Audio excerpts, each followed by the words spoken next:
As soon as I get my comments working here. Success. Do do do do do do. Do do do do. Rum bum bum bum bum bum. La, da, da, da, da.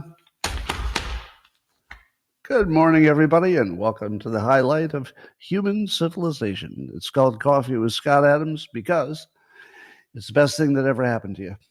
But if you'd like to take this experience up to levels that nobody can even understand with their tiny, shiny human brains, all you need for that is a tankard, Chelsea. Wait, no, you need a cup or mug or a glass of tankard, Chelsea, stein, a canteen, jug, or flask, a vessel of any kind. Fill it with your favorite liquid. I like coffee. And join me now for the unparalleled pleasure, the dopamine hit of the day, the thing that makes everything better, including Mondays. It's called the simultaneous sip. And it happens now. Go.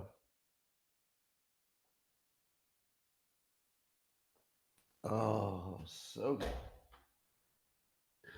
Well, I have to start by saying that last night in the man cave that I do just for the subscribers to locals, we discovered that you can make pictures of public figures using Grok, their new image generator, and you could have those public figures appear to be very interested in each other.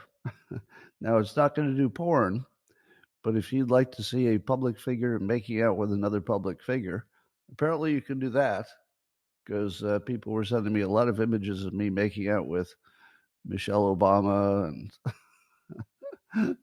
a few other people. So after that was done, I said to myself, I wonder how well this works. So I started putting in images of myself and other beautiful, famous women just to see. No, it doesn't do anything, that's beyond PG. It's all PG rated, or maybe G. But it is weirdly fascinating to see how just picture perfect I can do of myself with another person I've never met in person. It is scary. So let me tell you. Yeah, let me tell you, the future is going to be wild. Meanwhile, the X app is the number one news app at the moment. Imagine being the one that the news wants to kill, and he becomes the number one news app. I like that. But the problem is, as others have pointed out, isn't X only the number one news app because it's where people go to make fun of all the news? If all the mainstream news went away tomorrow, there wouldn't be anything to talk about on X. X wouldn't have anything. It would just be independent people who look at the mainstream news and decide how true it is. But if we didn't have any, there wouldn't be much to talk about. So, according to the New England Journal of Medicine, if you're using AI as your doctor, it could have even worse cognitive biases than human doctors. So they did a test, and they found that depending on how you prime the AI, what question you ask, you might get a response that's a little biased, even more biased than a human doctor. So while AI seems to be an amazing thing for knowing what question to ask your doctor, it's really good for that, by the way. I don't think the doctors love it, but if you want to just know if you're asking the right questions and did you leave anything out, talk to AI before you have your doctor appointment. It really makes a difference. It's great. Doesn't have all the exact answers yet, but it certainly is a good way to check that you've covered all your bases. According to the New Atlas publication, chronic pain can be lowered by better quality diet, regardless of body weight. So if you improve your diet, so you're not eating junk food, apparently it makes your pain go less. Now, I have to admit, that's not one I would have known if you had just asked Scott. But it makes sense because a good diet will give you less full body inflammation. And you would think that pain would be quite related to inflammation. Depends on the pain, but mostly. So, yeah, apparently eating well makes you feel good. Surprise. There's a study in Yahoo Finance that older workers are the happiest workers. You know why that makes sense? That older workers are the happiest workers? Because after a certain age, you're just delighted that you have a job at all. If you're over 65 and you have any kind of a job, you're probably delighted. You know, it turns out a lot of people at that age don't even need the job. It's just the only way they can have a social connection. So they love just having their social connection. And hey, a little extra money doesn't hurt. So that doesn't surprise me. But what's interesting about worker happiness is that workers are happiest when they're youngest and when they're oldest. People are the least happy in the prime of their life. So during those child raising years, not so good at all. Nope, not so good. So before you have children, pretty happy. After your children have moved out of the house, pretty happy. But raising children, turns out it's hard to be happy. There's a different kind of happiness, though, that when kids are in your life, which most of you have experienced. You have this funny experience where if you just took any parent and you say, hey, excuse me, are you a parent? Well, yes, I've got a 10-year-old and a 12-year-old. And you say, well, how is the quality of your day today? They'd say, well, not great. I got to drive this kid all over, and one of them's sick, so I think I got their cold, and way too many things to do, and I've got to work late, but I also have to go to my kid's game. It's a nightmare. But if we asked them, are you happy? They would say, oh yeah, I'm really happy. So during the middle of your life, if you have kids in your life, you would find that people will self-identify as happy because they're really glad they have kids and they have meaning and they have something important in their lives. But it's really hard. So the reason I'm talking about this is that we have this decline in birth rate, and the biggest reason there's a decline in birth rate, in my opinion, is it's just too damn hard to be a parent. Now, I've been just a step parent, which usually is easier. But I can tell you, if I hadn't entered that when I'd already made money, so that I could afford things like, if somebody has to watch somebody, or, basically money makes everything easier, obviously. But if I didn't have money and I tried to have kids or stepkids, it looks really hard. It looks really hard. So we need to make it easier to be a parent. I guess that's my bottom line there.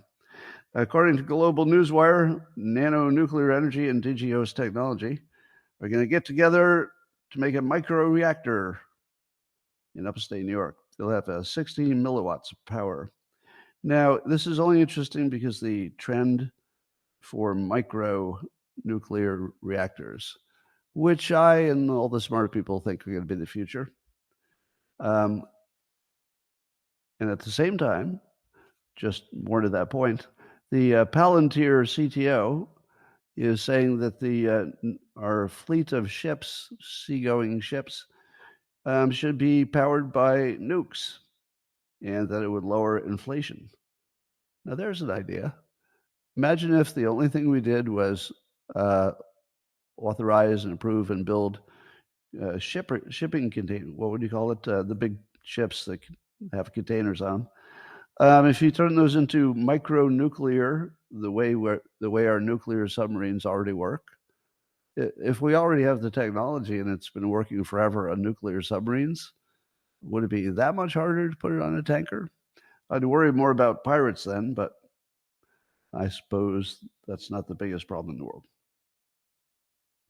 According to Unusual Whales, and Fortune magazine first reported, 55% of hiring managers notice employees juggling side gigs during work hours. 55% of your employees are doing a second job while they're on your clock. 55%. Now, that was always true. You always had people doing side gigs, but 55%. The character Wally in the Dilbert comic was patterned on one of my coworkers who used to sit in the cubicle behind me, and he would run a second business from his cubicle. His first business was, whatever the job was, but he'd made a mistake with some confidential information, and they said, "Well, we're not going to fire you because you've been a good employee, except for this one mistake, but we can never promote you." So he had a job where he could never be promoted, and he was a young man. So instead of doing his job, and trying as hard as he could, he just started a second business, and he just ran his second business from his cubicle. He was doing lighting and was it lighting and sound? I think it was mostly sound for big outdoor events. So I'd hear him answer the phone under the name of his other company. That's the funny part, answering the phone as the other company. Anyway, yeah, that's a pretty big problem. I don't know how you would manage an employee without assuming that they have a second job. Kyle Bass, who knows a lot about investing, he follows China. He says China's economy is experiencing its largest financial collapse since 2002. So bond yields are down, and banks are, he says, insolvent and leveraged at 350% of reported GDP. Now, I saw in the comments somebody saying that might be a little bit alarmist, and that China is a centralized economy, and they have lots of tools that they can make sure their banks don't fail, stuff like that. So they're probably not, it's not like they're minutes from falling off the edge of the earth or anything. But one more indication that China is not thriving. There's a alarming report at the New York Young Republicans Club. I guess a young advisor to President Trump, a 27-year-old named Alex Bruzewitz, who I'd never heard of, but he has apparently a good reputation. People said good things about him. But he was speaking on stage, and he just started slurring his words as if maybe a stroke, and then he just collapsed and dragged down the whole lectern. And so I guess he came around backstage, and he was alert and seemed okay, but then reportedly he passed out again in the hospital or on the way to the hospital. So we don't know what's wrong with young Alex Bruzewitz, but a lot of Republicans seem to like him, and we wish him the best. So keep an eye on that. Yeah, some are saying it was dehydration. I don't know.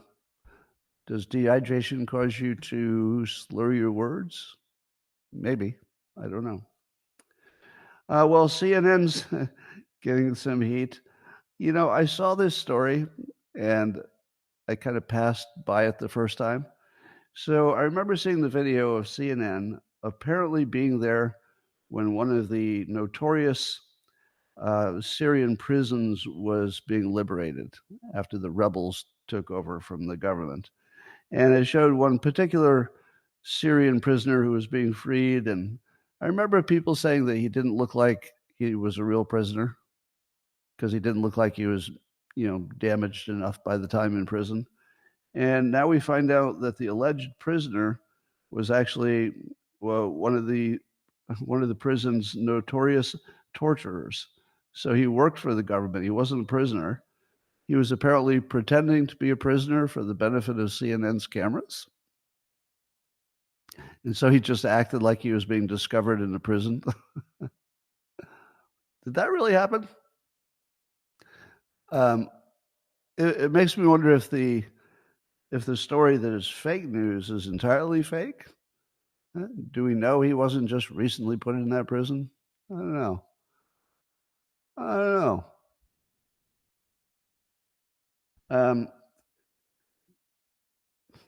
So we'll keep an eye on that. Did you know, according to a report in the Wall Street Journal, that people will change their spending habits based on whether their party is in power and won the election. So when Democrats win a national election, they spend more because they feel more optimistic.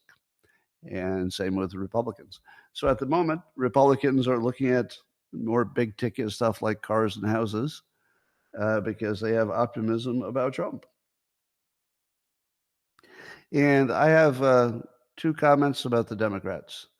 Number one, it's going to be tough to be a Democrat for a few more years because they hated it the first time Trump was president.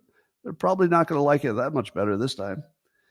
But I wonder, does this make Democrats undateable for 4 years?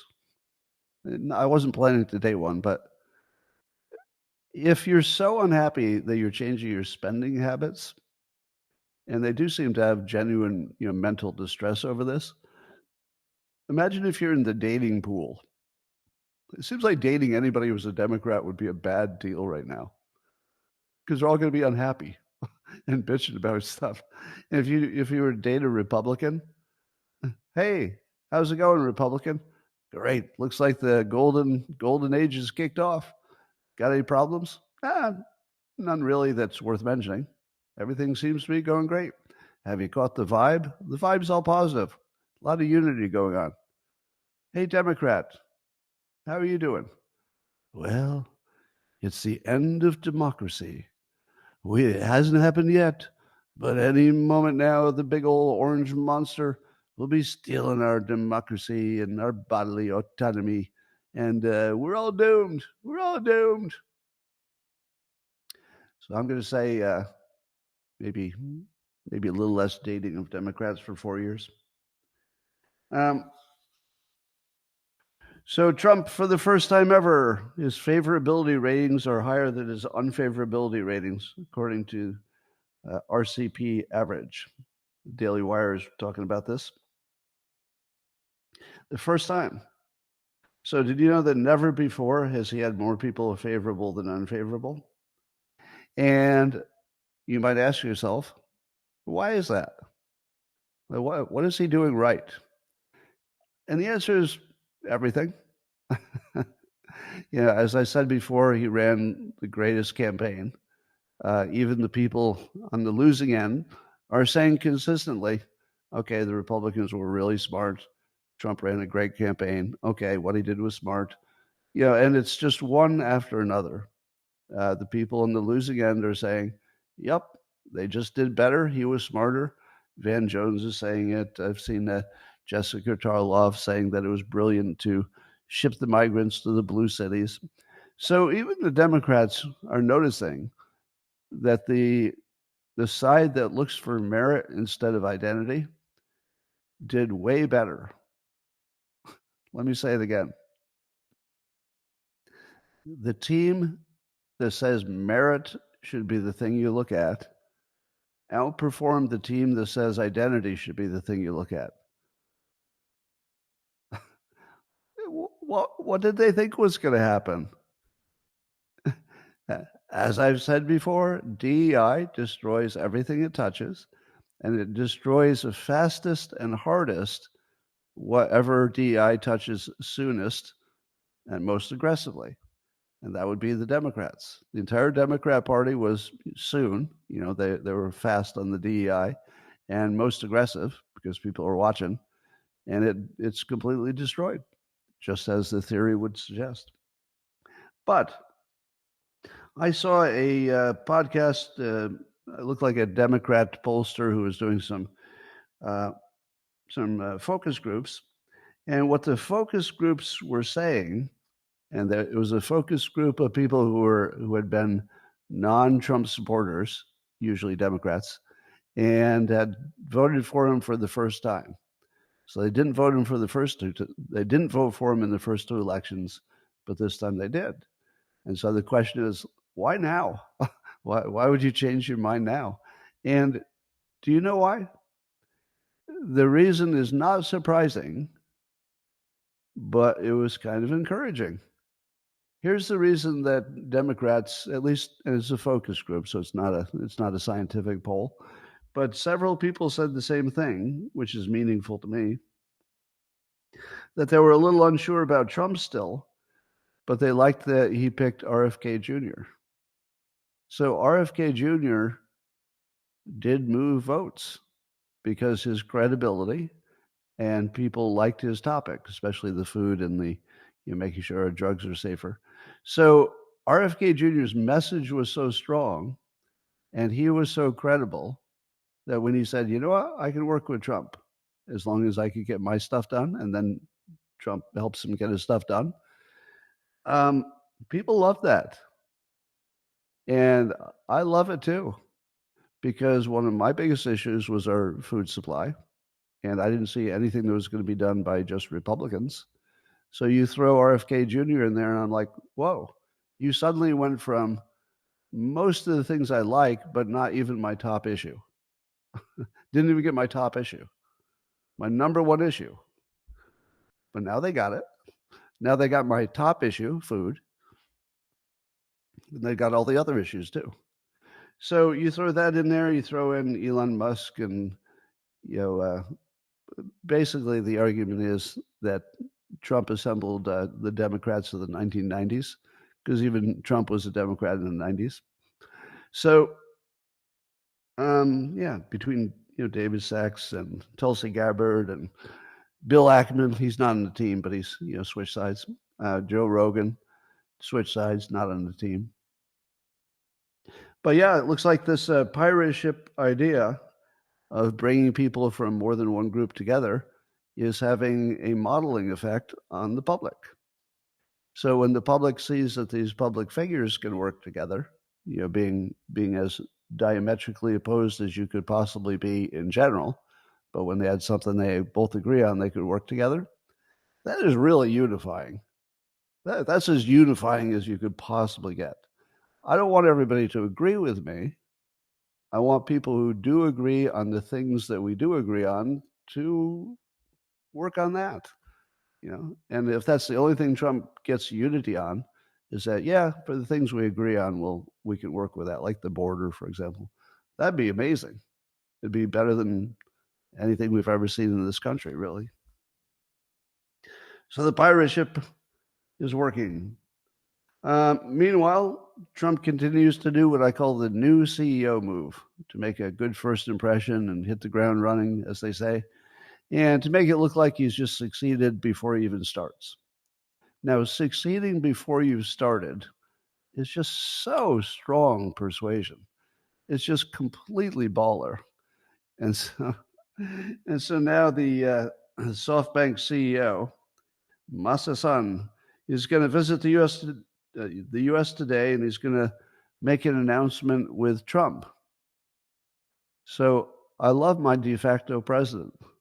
I love the fact that the world is treating Trump like the one they need to talk to. They understand he's de facto president, not regular president, but still, everybody's just using common sense. And what is the Biden administration complaining about so far? They're not.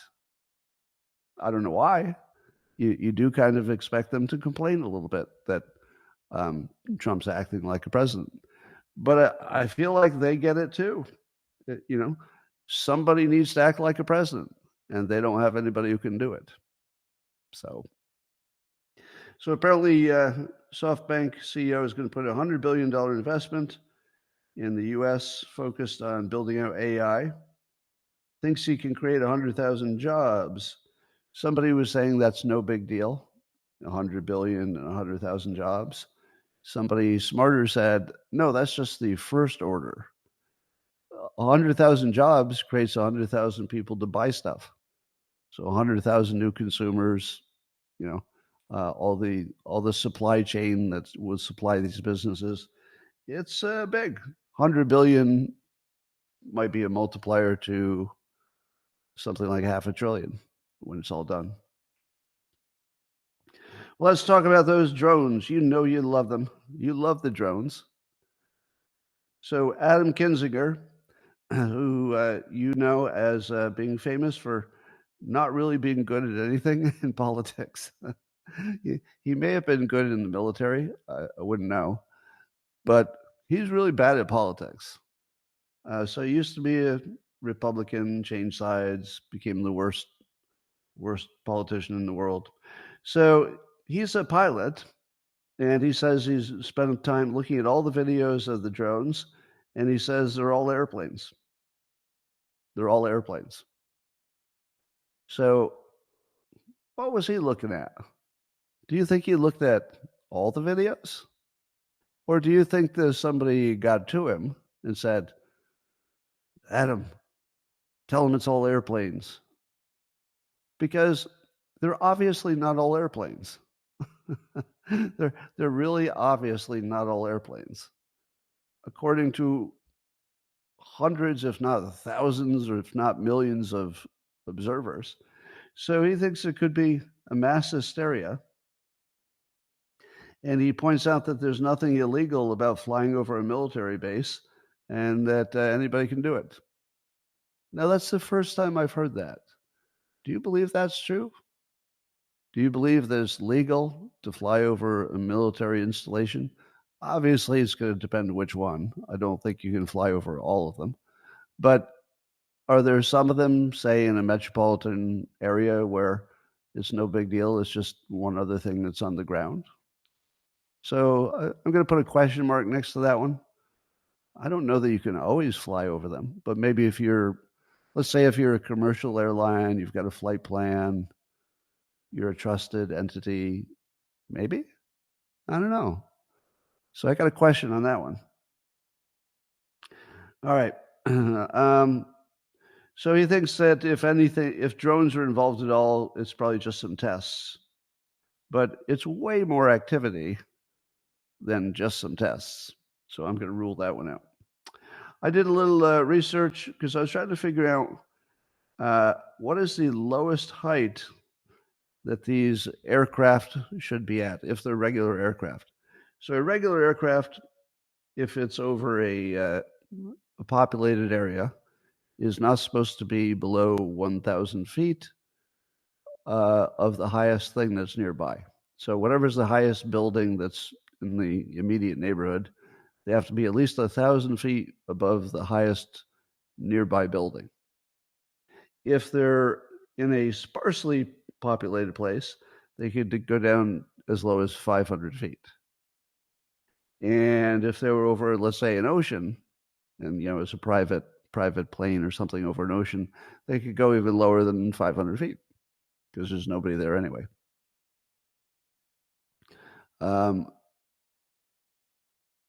Will I debate you on the thing I already agree with? No, but thanks for asking. So keep that in mind. I mentioned that because yesterday, I drove home from walking the dog. Yes, I drive to where I walk the dog because there's a good place to walk the dog, but it's hard to walk to it. Anyway, I look up and there was a really large jet. It looked like a private jet, but one of the biggest ones, like a billionaire private jet. And it was going directly over my house. And I'd never seen a jet that low. To me, it looked like it was lower than 1,000 feet. Has anybody had the experience of, let's say, a daytime jet that you thought was lower than you've seen in the past? Or am I imagining it? Do you think it's just my imagination because I'm sort of tuned to it and so my reticular activators are just picking it up and I wouldn't have even noticed before? But it was a big jet and it was low enough so I could see all the details of the components of the jet. Now that's too low, right? For a jet? When was the last time you had a jet go over you, unless you were right next to an airport? When was the last time you had one go over where you could see all the parts, like in detail? I think it was closer than 1,000 feet, but I don't know what 1,000 feet looks like, really. So I don't know what's going on there. But Robert Malone, you remember Robert Malone from the pandemic? He was one of the inventors of the mRNA platform. And he became I won't say anti-vax, but a cautious person about that whole thing. But his hypothesis is that it's a federal psyop, and that the point of the psyop is to get a law passed. And apparently, there's a law being considered that would put lots of regulations on personal drones. Huh. What do you think? Do you think it's a psyop? So everybody in the country says, no, we can't have drones running around uncontrolled. Just at the same time that the government is considering, I think it's extending something that's already there, but the government is considering the question of how much to regulate drones that are owned by individuals. So as they're considering how much to regulate drones, we have a drone crisis all over the country that's scaring the public. Could it be that the entire thing is a psychological operation to make sure that the military has clamped down on any drones that they don't own, so it's easier to protect the country? Because you wouldn't want to say to the country, hey, we're going to take your drones away because they could be turned into weapons. And then all the people who like guns are going to say, you're not going to take your gun, you're not going to take my guns, and you're not going to take my drone that I can weaponize. Why? In case I need to weaponize it. That's why. In case I need to weaponize it, I want to be able to, because, the government. So what do you think? Do you think that it's a major psyop? Yeah, I see my YouTube is down, but it looks like it came back up. Do you think it's a major psyop and that the military or the government is trying to make us afraid of drones, so we'll favor our government banning drones, or at least banning anything that would look dangerous as a drone? I'm going to say maybe, but it doesn't really match, my experience of life. It doesn't match it. It's not impossible. It's not impossible, but it doesn't really match what I think. Here's what I think. I think if it were a psyop, it wouldn't be so extensive. And it also wouldn't be in every country because we're getting reports from all over the world about too many drones. So I don't know. I would say I'll put that third or fourth on the list of possibilities. But I'll tell you my current drone theory. If you haven't heard it, I have updated it. I have abandoned the idea that they're looking for radiation or chemical weapons. Now, the radiation part I abandoned because I just happen to know somebody who worked in that field. And the person who worked in the field, Tom Sauer, says, trust me, I have experience in the field, because he apparently searched for WMDs when he was in the service. And there are ways to look for radiation, but without giving too much away about the way we do things, I'll just say it wouldn't be this way. So in other words, you would, if you had complete access to the ground, it's America, so they have access to the ground. The last thing you would do is try to fly over it to get the radiation signal. You might fly over it, but you'd mostly have stuff on the ground because you want to, really get close to the source. So it's very unlikely that these drones have some kind of souped up radiation detectors at the height they are. So if you're going to be 1,000 feet in the air, your detecting isn't going to be that great. So probably not. It's probably not about detecting anything. So here's my current theory. I'll start with my assumptions, see which ones you agree with. By the way, the thing I'm going to read to you, I posted, and last I checked, it had 800,000 reposts, and Marjorie Taylor Greene said it sounded like a good hypothesis. And I've never seen more positive comments. So almost everybody who reposted it said, oh, this is very feasible. This might be the answer. and it might be. So this is based on my personal talent stack, which I improved by 5% by listening to somebody who knows about how you search for radiation. So I had zero knowledge about how to search for radiation yesterday, and now I have a little bit, just a little bit, enough to deal with this question. But I'm also the Dilbert guy, so I'm really tuned into just how any big organization gets anything done. So I'm going to use my filter as the guy who knows how any big organization does any big thing, and it's going to explain everything. Okay?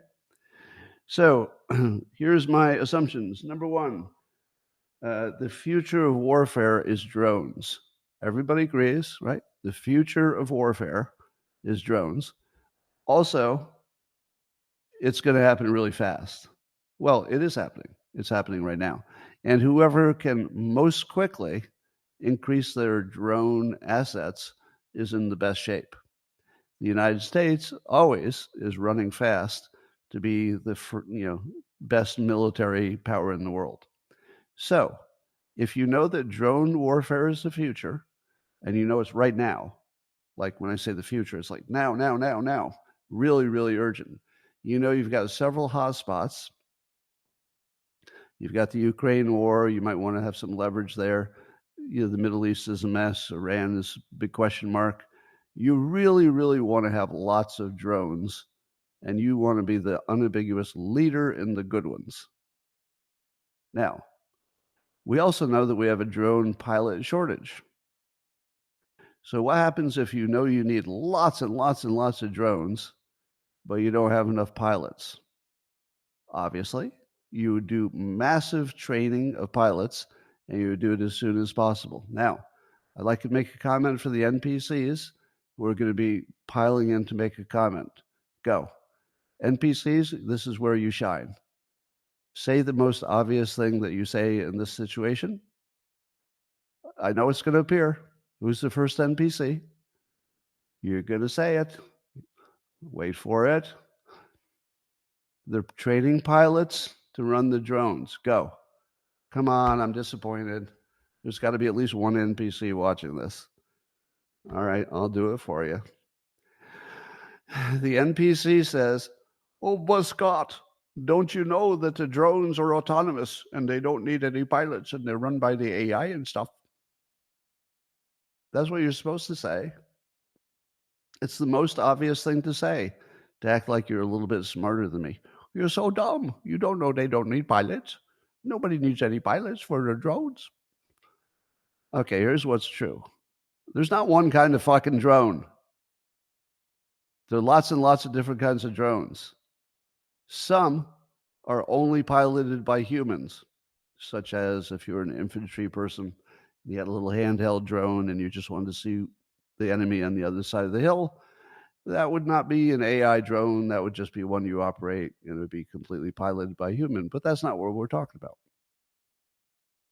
Secondly, there would be, of course, some drones that are basically fire and forget, meaning that you might put in the coordinates, but then once it goes, it's just going to do its thing and maybe be a suicide drone.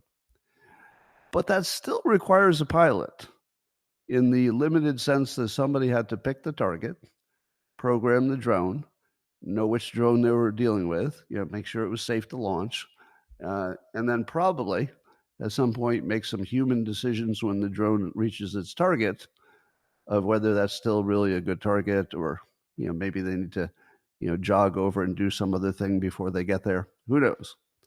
So my presumption is we're not anywhere near getting rid of pilots for drones. How many of you will agree with me so far?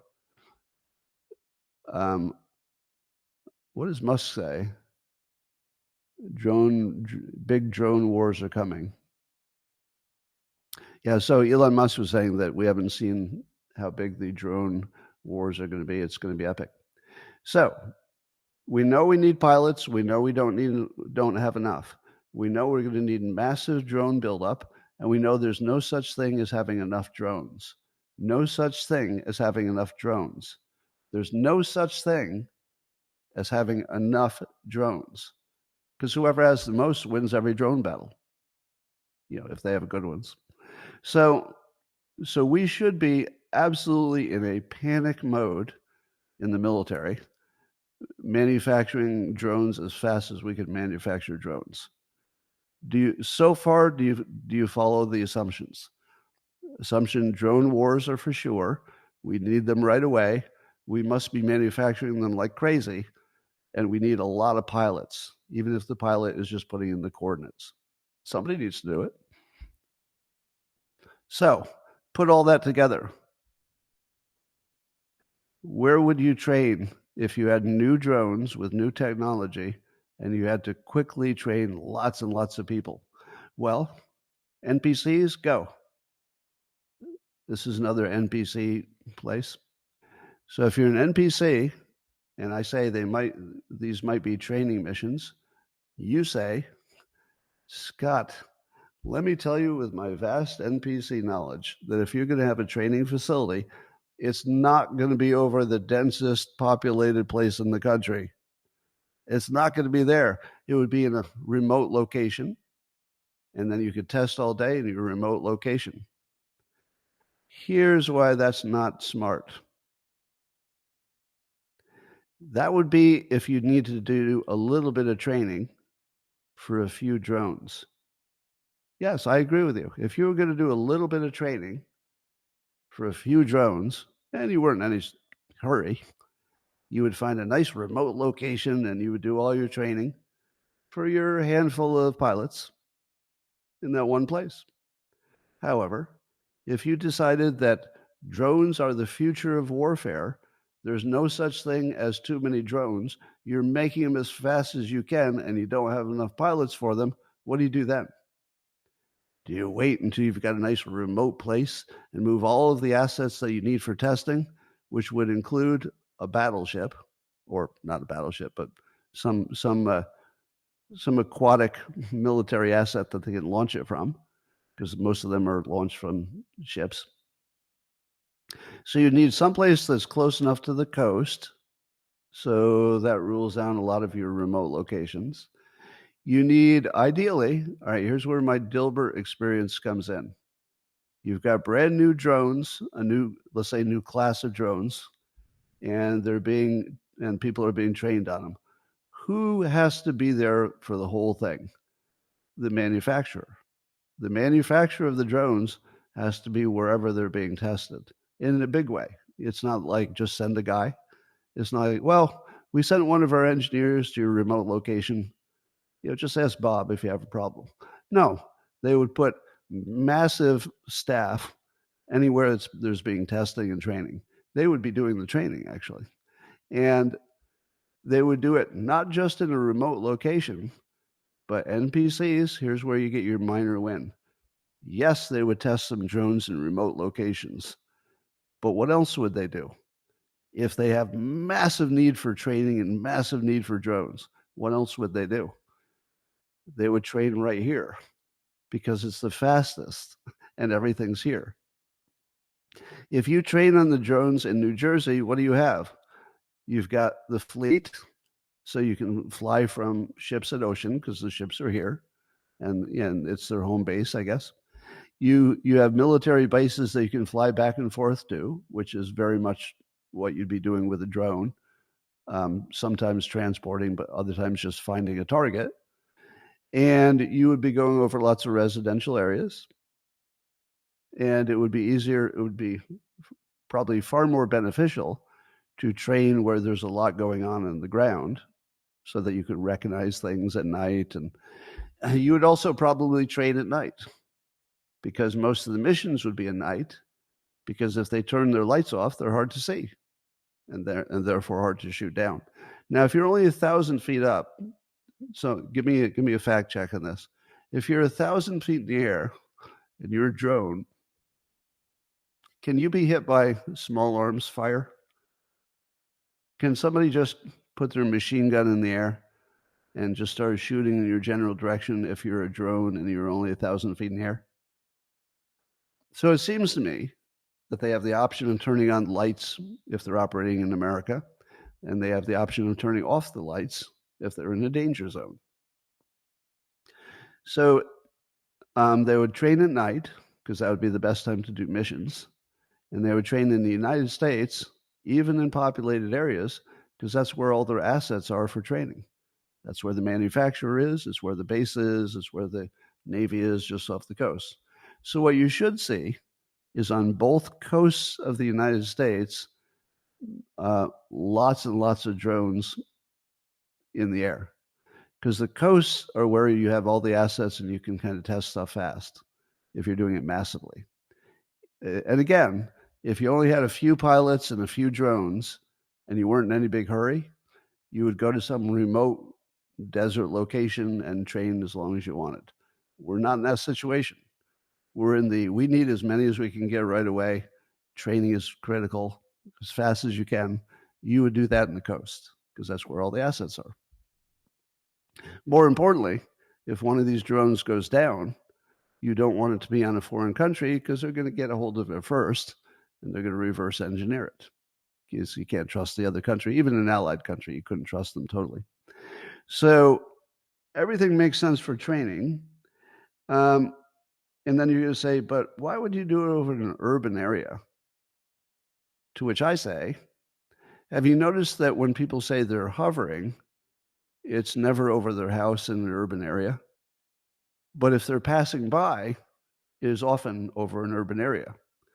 So my guess would be that the drones are as, let's say, as good a quality as all the other aircraft that can fly over your city. So if a regular aircraft can fly over your city, and a drone has the same, let's say, reliability, and it's not in war, and it's not doing any maneuvers, it's just flying over, that would be allowed. As far as I know, that's completely legal, to fly over a city with a drone that's obeying all the rules. It's high enough and low enough. It's got the lights on, and maybe it registered its flight path or whatever it has to do. So when you hear they're doing things like hovering, which might be misidentified, by the way, sometimes it might look like it's hovering. It's only because it's coming in your direction from a great distance. It would look like it's stationary. So some of it might be misinterpretation. But my guess is, if what they're doing is training, they might be doing the dangerous stuff over the ocean, just like you would want them to do. See if you could do figure eights and whatever. But if you need to just go back to base, let's say to get charged up or deliver something, you're just going a straight line at the height you should, and maybe that's what people see in the cities. So no real danger, as far as I can tell, because they're not sending up experimental drones over the city. They would be sending up things that are really, really, really well flight tested and not in any specific danger, because nobody's shooting at them. All right. So we're ruling out sniffing for radiation, because it's just not the way you would do it. It wouldn't be optimal for that. And the other thing is, we've heard that the flights seem to stop around 11 p.m. every night, but they've been going for months.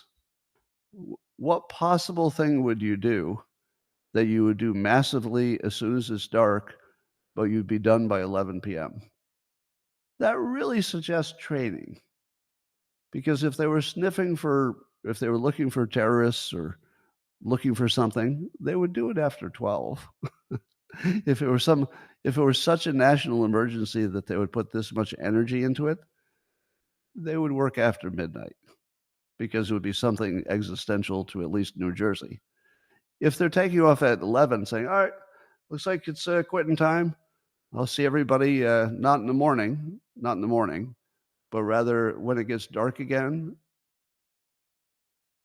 that sounds like business as usual to me. So, and even if you look at the theory that it's a PSYOP, even a PSYOP, you could save a lot of money compared to what they're doing. If what you wanted to do was a PSYOP, where you've got lots of drones in the air, did you need 50? Did you need 50? No, not really. You could do a PSYOP with 3 drones, and you just have those 3 drones buzz one city. this near enough to DC that somebody hears about it.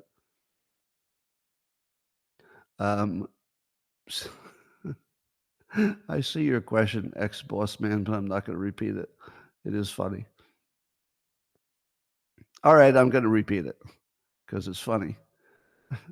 In the comments, somebody used the impolite word for people who are shorter than average, but said that that there seems to be a shortage of little people. Are we sure that the little people that we saw more often in public have not just become drone pilots? Which is actually, it's like funny, but the more you think about it, the more you think, well, why not? I mean, if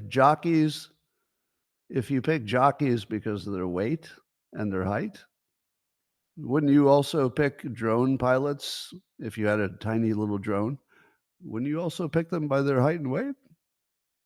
And if the little person was, fully functional in every way except height, and you've got a 10-foot long drone, maybe. I don't think that's the thing, but. All right, so if it's true they're really stopping at about 11 o'clock every night, I would think that that's pretty good evidence that it's a training mission. So the only thing that seems unusual is the quantity of it. And I disagree with Kinzinger. I had the same experience as Kinzinger, and I want you to hear this clearly. All right, because later, if I get something wrong and later you attack me, I want to make sure you hear this part. I have personally seen no video that looked like anything but an airplane. Some video I've seen that clearly were not airplanes, but were far more likely an artifact of how it was filmed, or sometimes they came from years ago. Sometimes you can't tell what the source is. But everything that had a source I can identify, they looked like normal aircraft to me. Now, what people say is, no, Scott, what you're not seeing is how many of them there are acting strange and how low they are and they're loud, etc. But I'm not there in person. So my belief that these are not regular airplanes is based on credible people. People in one case, somebody I know personally, who say, no, I stood there, trust me, they're definitely not airplanes. So I don't believe any of the videos, because I personally have never seen any credible video of anything that looked anything but a commercial airplane with a person running it. Now, there might have been some hobby drones that look like hobby drones, but that's not what the problem is. So as clearly as I can, let me say, I haven't seen anything that looks like a drone. I've only seen things that look like airplanes to me. But I do trust the reports, because you saw the reporter for News, I think it was News Nation reporter, said, oh, I was poo-pooing it myself until I saw it myself. Like, oh, I'm completely convinced there's something going on here.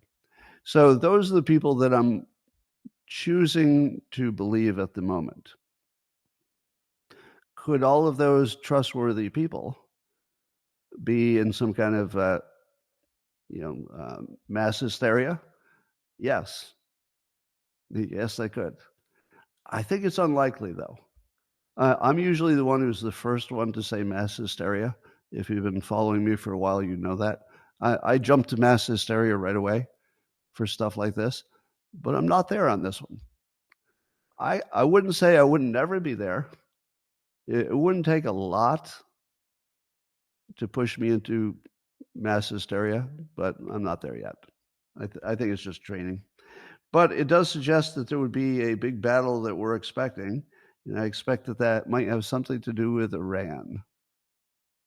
So we'll see. Meanwhile, Mitt Romney had some good things to say about Trump's success.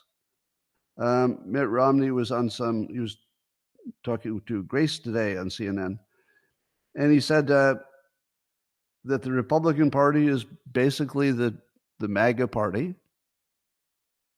He said that Trump succeeded in making the Republicans the party of the middle class. And that's the kill shot right there. If you're a Republican and you can acknowledge, which I would agree is true, that Trump has successfully moved what is middle class over to the, at least enough of it, over to the Republican side, you can't take that away from him. And you can't be a Republican and say that sucked. You just have to say, we always wanted to do this. Nobody did it except Trump. Trump gets the win. And I like that Mitney, who has plenty of reasons to be anti-Trump because they haven't gotten along, he has plenty of reasons. He decided that under the current situation that he's going to be pro-success. So he didn't say he's pro-Trump. He said that Trump has succeeded in ways that are important and that probably J.D. Vance will be the 2028 nominee because he's well-spoken and he's worked with him. Apparently, Romney had some really bad words about J.D. Vance in the past, and I loved what Romney said about that. So when it was brought up that he had said some really pretty bad stuff about J.D. Vance, he said, that was long ago. He said it was long ago, and since then I've worked with him. Good. That's a good answer. I like the answer, it was long ago, because that shows me somebody who can get over something. If you tell me that, yeah, I was not happy with this, but that was long ago, I just think, oh, you have a workable brain, that when new information comes in, you can change your mind. I like that. Yeah, long ago I used to think this, now I think that. No more questions. I have no further questions. If it was long ago, you change your mind. Okay. And so he says Trump deserves legitimate credit for expanding the party. He says that the party Republicans are MAGA now, no question. And then he went further. He said that the Democrats, he said the Democrats are in trouble. I don't know how they recover. Now that mirrors what I said. So I've been saying it's not just that the Democrats are down, but normally when a party is down, it's obvious how they would recover. Oh, well, just, tweak your policies, get a better candidate. You'll be fine next time. It doesn't look like it this time, does it? It looks like they've destroyed the very structure of everything. And so Mindy says, yeah, they lost their base, union members leaving, and now people see Democrats as college professors and, quote, woke scolds. I love those two words together. Woke scolds. It's okay to be woke, and sometimes it's okay to be a scold. But if you're scolding me about wokeness, we're not going to be friends. I can take a scolding and get over it. And, some wokeness I can even accept. But nope, don't be a woke scold. That's as bad as you can get. Meanwhile, Governor Whitmer, Democrat, says she's willing to work with President Trump. She said, quote, I know Donald Trump cares about Michigan. Fox News is reporting. Now, people are talking about this in ways I've never heard people talk about it, meaning working with the other side. Who says it this way? Who says, I know Trump cares about Michigan? Isn't that a sort of extreme for politics? I mean, extremely friendly. Normally, you would say something like, well, I don't like anything Trump's doing, but, it's my job to work with him, so we'll do as well as we can. Isn't that usually all you say? Normally, you just say, I'll do the best I can, it's my job. But she went so far as to say that Trump cares about Michigan. That is not a gift you'd want to give to your enemy. Now, it could be that because he can't run for office again, but she's clearly setting him up for success. Since when do the Democrat governors set up Trump for success? At least in the wording. Anyway, so to me, that was remarkable. And then you probably know the story about there's a Democrat mega donor named Lindy Lee, who's kind of turned on the Democrats for wasting $1 billion and not getting elected. And she's getting a lot of attention lately. Gateway Pundit is reporting on this. But she says the Democrats now have, quote, a stench of loser hanging over the party, and that people are pissed at Obama. Now, that's funny.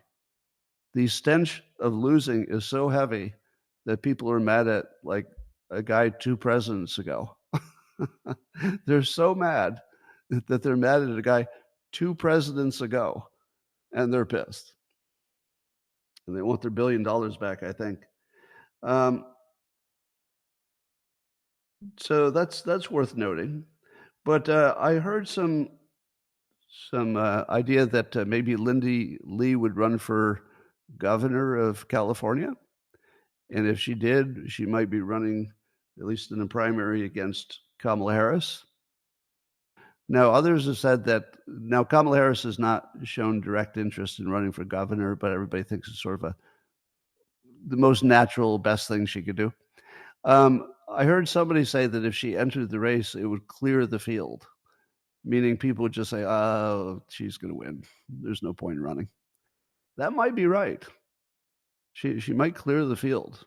And the Democrats might say, we just need to prop her up. And that's all you would need in California. You would just need the Democrats to say yes. Anyway,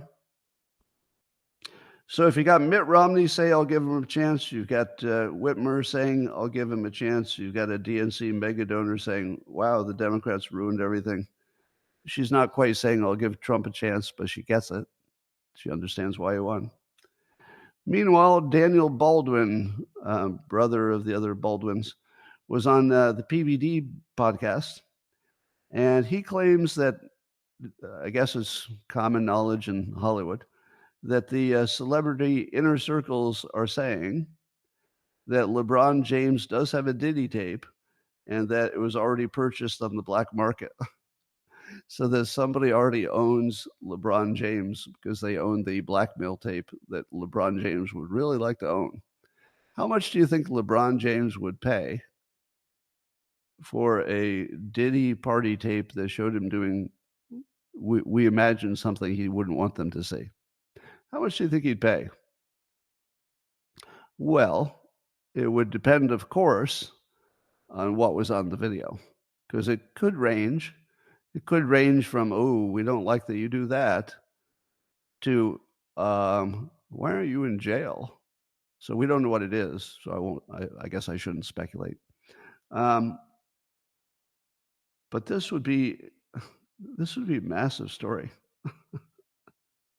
Can you imagine? Can you imagine if these were really for sale? Imagine if you were Elon Musk. And you're sitting there and you read the news. And you see that the LeBron tape is for sale. And you say to yourself, if I just make a post on X saying I'm willing to buy it, I wonder what would happen. Because he wouldn't care about the cost, right? He could just pay whatever he wanted. But he could own LeBron. If you see LeBron start to back MAGA, it means that Musk is the one who bought his blackmail tape. Now that would be funny. Now here's the way to do it. If you end up buying LeBron's blackmail tape, and let's say what you want him to do is, back Republicans, let's say, you don't want to be illegal and say, LeBron, I will blackmail you if you don't do what I want. That's illegal. You go to jail for that. So you go the opposite way. You say, LeBron, good news. I bought the tape, so it's off the market. And LeBron might say, oh, good, so you'll destroy it, right? And then you say, well, I didn't want to destroy it, but I've taken it off the market. You don't have to worry about it. But you could just change your mind and show it to somebody anytime you wanted, right? I could, but I wouldn't do that because I like you, LeBron. You and I are good friends. By the way, I'd like to chat some more, but I'm going off to a Trump rally. My good friends who are all in MAGA, they say hi.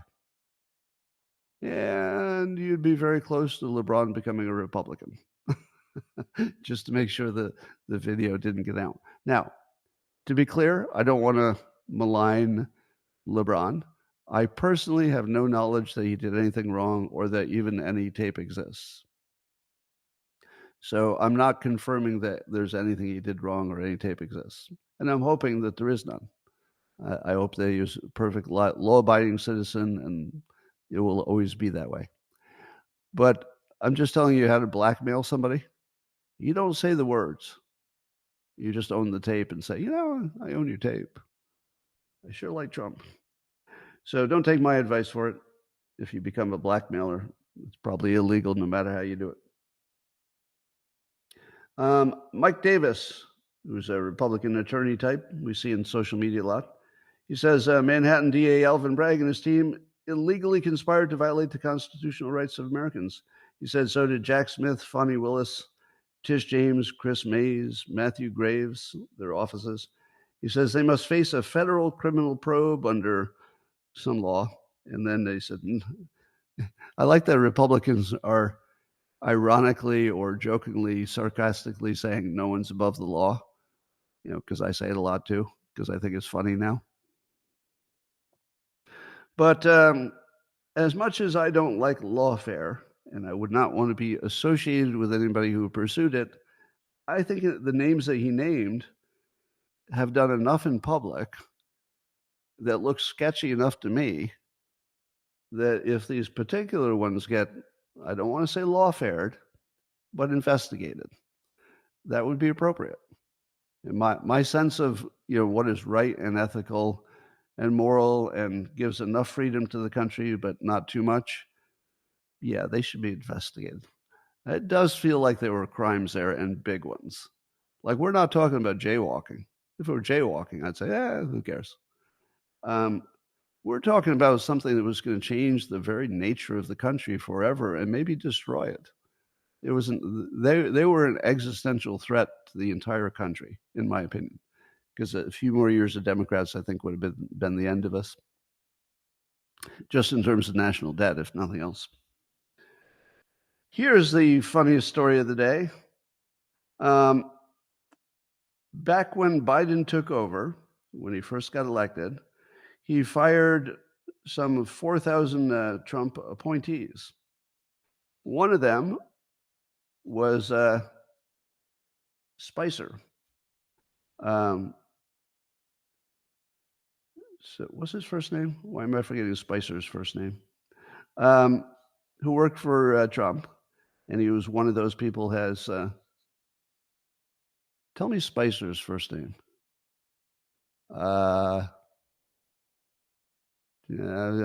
Sean Spicer, yeah. Thank you. So Sean Spicer. So he was one of the people who got fired by Biden. So he took it to court to try to get it reversed. Or did he?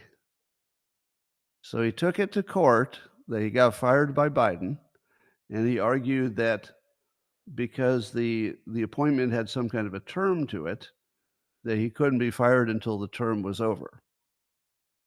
But the court, the judge specifically, he ruled that the president could fire him. So Sean Spicer challenged Biden, but Biden won. So it turns out that Biden could fire him, even though Trump had put him in a position that had a term. Now, this is important because there might be people that Trump wants to fire that also were appointed by Biden and also have terms. Here's the funny part. The reason that Sean Spicer challenged it was not because he wanted his job back in the Biden administration. He challenged it so he could lose the case. Because in so losing, he would know that the next Republican who came in could fire all the Democrats in those jobs. And so they will. So the claim, and I'll put it in a quote from Sean, what no one ever understood was that this was not about actually getting back on the board, meaning the job he had, because my term had been expired for months. It was forcing them to argue in the affirmative that they had the ultimate authority to fire anybody at any time, which they did. And the court accepted it. So basically, Trump has that power now. 4D chess. Right there. That's some 4D chess. By the way, there is probably still time to get your Dilbert calendar if you go to dilbert.com and follow the link to the sales page. It's the only place you can get it. Can't get it from Amazon. Can't get it from a store. Only from that one online source. So we have 9 days till Christmas. The odds of getting it in 9 days are not 100%. Not 100%. But you'd almost certainly get it before January 1st.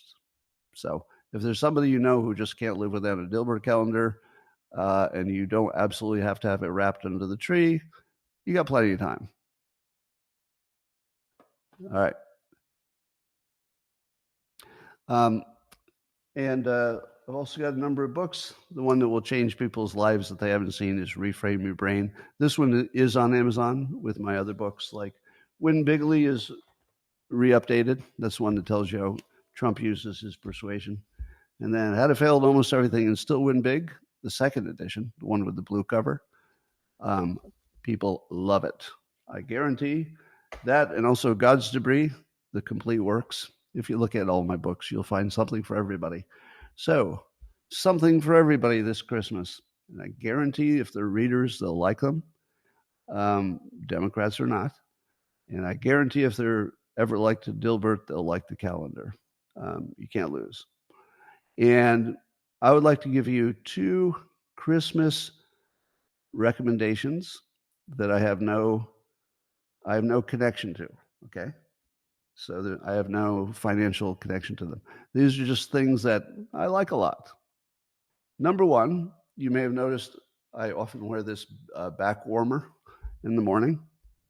I love this back warmer.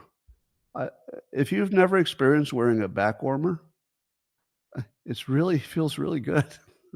So I started wearing it because I had some, just a back strain a few weeks ago. It's all good now. My back is great. But I keep wearing it because I like it.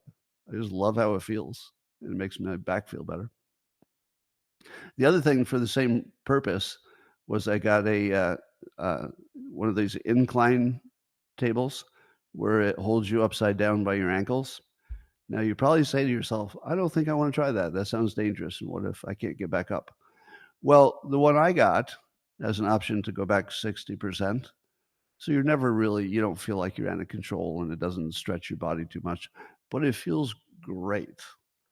It feels great. So I think it's helping with my back because my back has never felt better. Literally, it's never felt better in my entire adult life. And it's called a teeter. So that's the model. Now, I only know I bought one and I'm really happy with it, but it's spelled TEETER. They have several models. You can see them on Amazon. So I recommend them if anybody has any kind of a back problem for which that would be indicated. But I'm no doctor, so don't use it unless you're sure that it would be safe for you.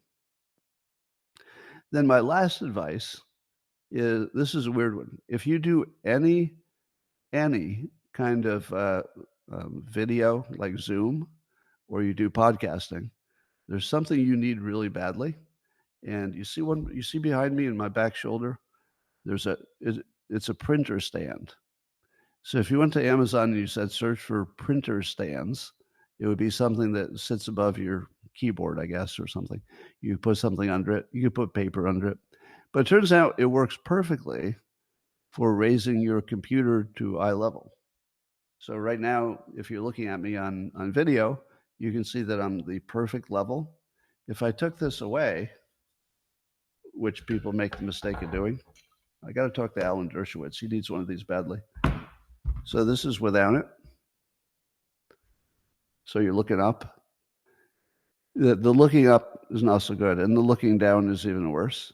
So there are different heights. So depending on the height of your table and the height of your chair. So I got 2 of them. One is a little taller than this one. So I use one in the man cave and one here. So watch how much better it is when I raise it back up.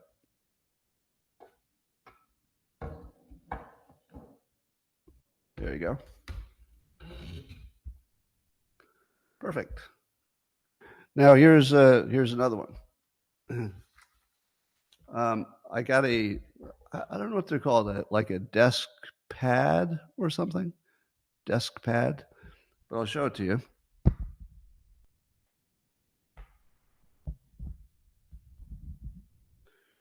So it's sort of a soft, long thing.